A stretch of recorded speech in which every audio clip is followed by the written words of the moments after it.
right, awesome. So now we're going to talk about chipping and pitching. Does anyone know the difference between chipping and pitching? Anybody? Anyone take a guess? One's lower, one's higher. Yeah, there you go. Awesome, for sure. Yeah, very good. So that's why I always like to bring my whole bag. So a lot of times you'll see people just walk to the green if they're 60 degree or they're 58. I always like to bring multiple clubs. So if I have just something that's off the green just like this, you know, normally I like to use a 58 and I like to bring my 8-iron, just give myself different options. Like when you look at this shot, there really is nothing obstructing you from going to the pin. So I don't necessarily feel like I have to carry it the whole way. I like to a little bit more bump and run and just kind of let it release to the pin, because I think it's just a lot more consistent and a lot easier to do. So kind of how I do that with my 8-iron is I like to set it up really close stance, a little bit more in the back of my stance and my hands forward, and really all you want to do is just a putting stroke. Keep it nice and simple through the ground, and then we're going to land spot just kind of maybe about 10-15 feet in front of you, and then it's going to release the rest of the way. The reason, again, why I like this is if I miss hit it, it's going to be a lot more controlled, as opposed to taking my 58 and then trying to do more of a full shot. Just more error can come in. Does that make sense?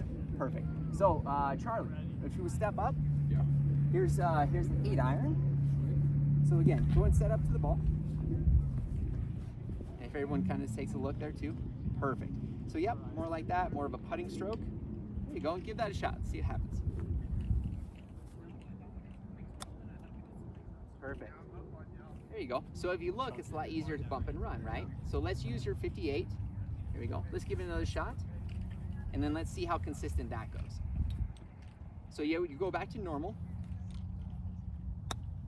There you go. We'll see how it went a little far and it took off from you.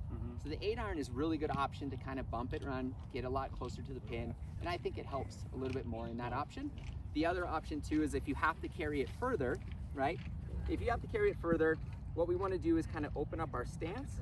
I like to put the ball a little bit more towards the front middle, let the club sit the way it should, and then adjust. You'll see a lot of people who like to open up the club with their hands. I like to let the club open the way it's supposed to, and then I adjust as is.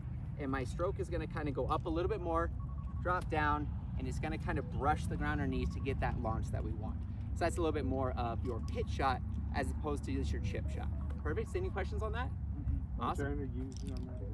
This is a 58. That's like your 58. Okay. Yeah, 58. So if I need to get it up in the air, I want to make sure I get that club, nice little lever up here instead of just a one piece. Nice little lever here. Get that club brushing the ground and get some speed under it to get it higher and land softer. Make sense? Yeah. Perfect. Awesome.